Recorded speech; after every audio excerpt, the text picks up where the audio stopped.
आलात योग्य ठिकाणी आलात. थंबनेलवरून तुम्हाला आजच्या व्हिडिओचा विषय काय याचा अंदाज आलाच असेल. तर मूळ विषयाला हात घालण्या अगोदर सर्वात पहिले गायकवाड सरांचे आभार की त्यांनी यूट्यूबवरती माझा कमेंट केली होती ह्या संदर्भात व्हिडिओ घ्या म्हणून. मी सूटवरती व्हिडिओ बनवलेला आहे. तुम्ही जर बघितला नसेल तर मी डिस्क्रिप्शन बॉक्समध्ये त्या व्हिडिओची लिंक टाकून देतो. तुम्ही तो तिथे जाऊन बघून घ्या. सूटचं जर कन्वर्जन करायचं असेल आपल्याला एमएम मध्ये, आपल्याला एमएमचं सूटमध्ये कन्वर्जन करायचं असेल तर हे तुम्हाला काढायला थोडीशी अडचण येत असेल तर आज नंतर ती अजिबात अडचण येणार नाही. नंतर काढताच येणार. हे 100% खरं आहे. यात अजिबात शंका घ्यायची नाही. तुम्ही ह्या व्हिडिओनंतर तुम्हाला म्हणजे काय होईल, सूटचं जर कन्वर्जन करायचं असेल आपल्याला एमएम मध्ये आपल्याला तेही जमेल, किंवा आपल्याला एमएमचं सूटमध्ये कन्वर्जन करायचं असेल तेही आपल्याला जमेल.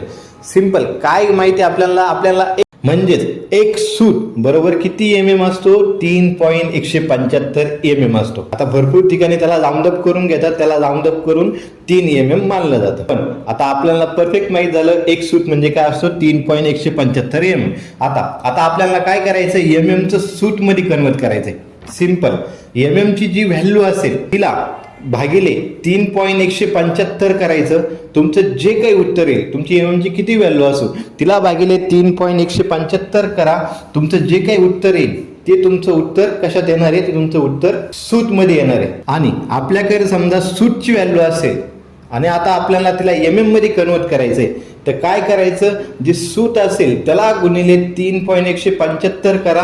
तुमचं जे काही उत्तर येणार आहे ते तुमचं एमएम मध्ये येणार आहे. म्हणजे सूट मधून कशात कन्वर्ट होणार आहे, एमएम मध्ये. म्हणजे थोडक्यात एमएम भागिले 3.175 उत्तर डायरेक्ट येणार ते तुमचं सूट मध्ये येणार आहे. आणि सूट गुणिले 3.175 उत्तर जे येणार आहे ते तुमचं एमएम मध्ये येणार आहे. आता आपण एक सूटचं एमएम मध्ये करण्याचं उदाहरण बघू आणि एक एमएमचं सूट मध्ये करण्याचं उदाहरण बघू.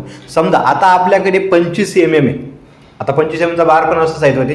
समजा आपल्याकडे 25 एमएम आहे तर ते किती सूट आहे आपल्याला ते माहिती करा. कारण साईडवरती काही काही ठिकाणी सूटमध्ये पण बार सांगतात कोणी तर आपल्याला ते पण कन्वर्ट करता येईल. कसं, आता आपल्याकडे किती एमएम आहे, 25 एमएम. आता आपल्याला सूटमध्ये घ्यायचं. सिंपल काय सांगितलं मी तुम्हाला, जेवढे काही एमएम असेल त्याला भागिले किती करायचं, 3.175. म्हणजे 25 आहे, 25 भागिले किती करावं लागेल, 3.175.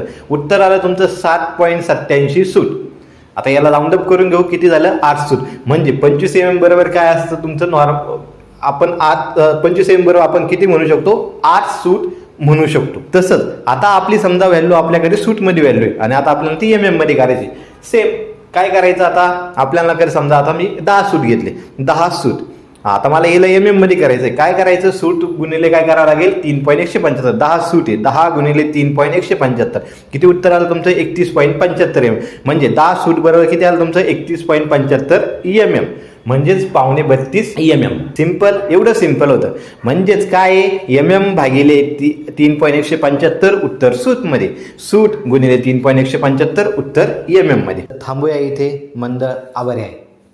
पुढचा व्हिडिओ कोणत्या विषयावर हवा ही कमेंट तुमची. पुढचा व्हिडिओ त्याच विषयावर घेण्याची जबाबदारी आमची. तुम्ही इथपर्यंत थांबला होता म्हणजे हा व्हिडिओ तुमच्या फायद्याचा तयार झाला, यात ते मात्र शंका नाही. एक आपुलकीचा प्रश्न, कमेंट केली का, केली नसेल तर लगेच कमेंट करा की पुढचा व्हिडिओ तुम्हाला कोणत्या विषयावर हवा ते.